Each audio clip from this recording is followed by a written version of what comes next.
yung ano. Tapos, ang gagawin natin guys, ibababad ko. Meron na ako dito na mixture na gatas.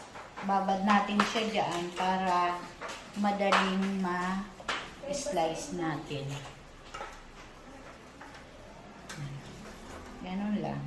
Mabilis ang babad lang.